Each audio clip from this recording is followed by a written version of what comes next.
sorry about that. Yes. This is Peter Knight. I'm Dan James. Nice to meet you. I'm Hugh Crabtree. Nice to meet you. So what are you playing? I know what you play because I've got that Steel I Span album from years ago. Where you playing Everybody's great got photograph with the long hair and the quality. Yeah. When he was young and handsome. Sorry, there we go. What's that? When he was young and handsome. Yeah, I play the accordion and sing a bit. Brilliant. Have you? This lineup has pretty much been together since you started doing Fiddles, hasn't it? With a couple of minor slight changes. I mean, Hugh knows all the because it's his band. He knows all the third year. This lineup sort of firmed up. So it was kind of all. Was this all your idea then? It was, yeah. I just I was asked to fill an empty folk club date in '94. And I'd always had a bit of an idea to. So I was just Jim. Sorry, I know this is a bloody funny interview. This isn't it?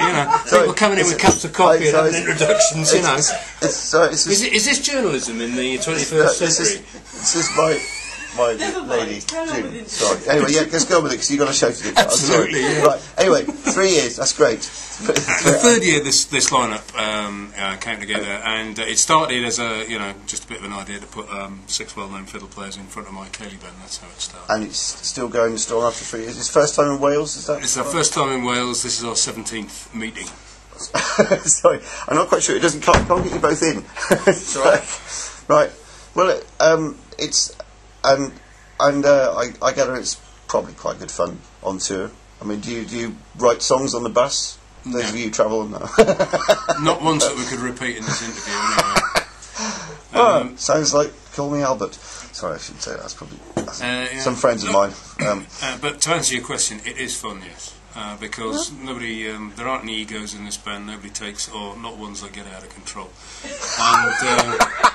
And because everybody else controls it if they do. Nobody takes it. They take the music very seriously, but nobody takes the event very seriously. So it's basically like a bunch of mates having a bit of a holiday together, and the audience is kind of buy into that. And anybody who turns up generally recognises that there's a bunch of people. So in some ways you might say it's like a big folk club session, but obviously with a slightly high, with a top class folk club it's crowd a bit on like stage. that. It started as a backline accompanying fiddle players, and then it about 5 years ago it gelled into a band, and it's since morphed into. There we go. Brilliant. It's since morphed into. Cheers, Tom. Just collecting a few beers here. It's since morphed into what I would call a bit of a show band. It covers a lot of genres. Yeah, but a show band within a very specific genre, though.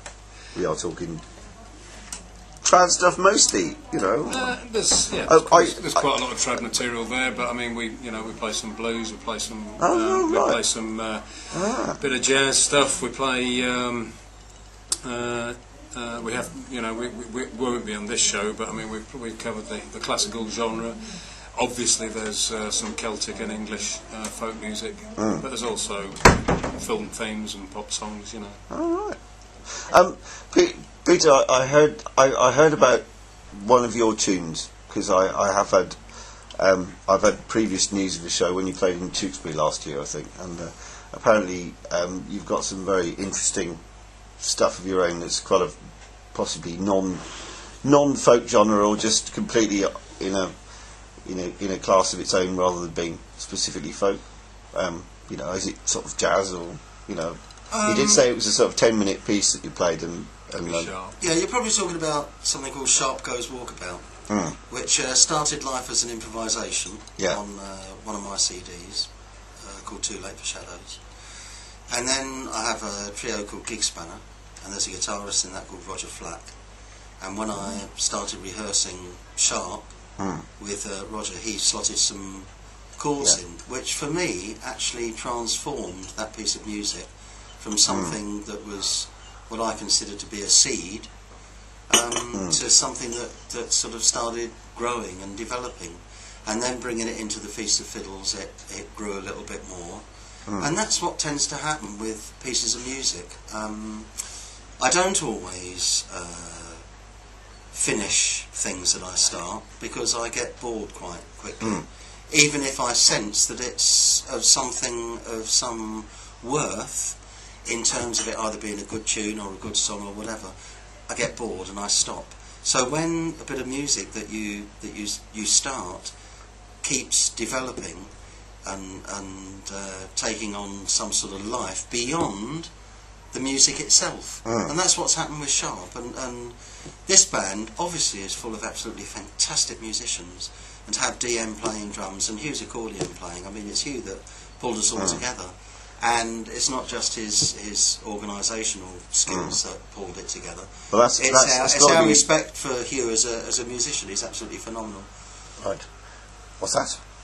Oh, right. It's run out. No, it hasn't run out. No, it's my producer. Okay. I'm only joking. So that's probably the tune that you've heard about. What you have is we pull together, or Hugh pulls together, a basic gig, which consists of mostly traditional material and some, I would say, novelty film themes and things like that. But it's not novelty. It's with a very sophisticated sense of humour, and we actually play them very well. And the audiences absolutely love it. And then the soloists each take on they play whatever they want to play, and it will either become a band piece or it's still their solo piece or whatever.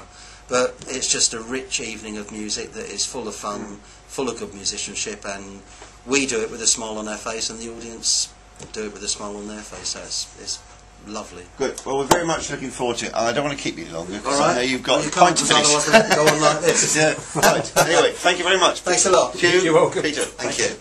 And if ever you feel like visiting BRFM, you're very, very welcome. We'll get the You cameras never out. We have got 2 decent cameras. Well, that's good because I've got no idea. Yeah, we're going on stage. Bye.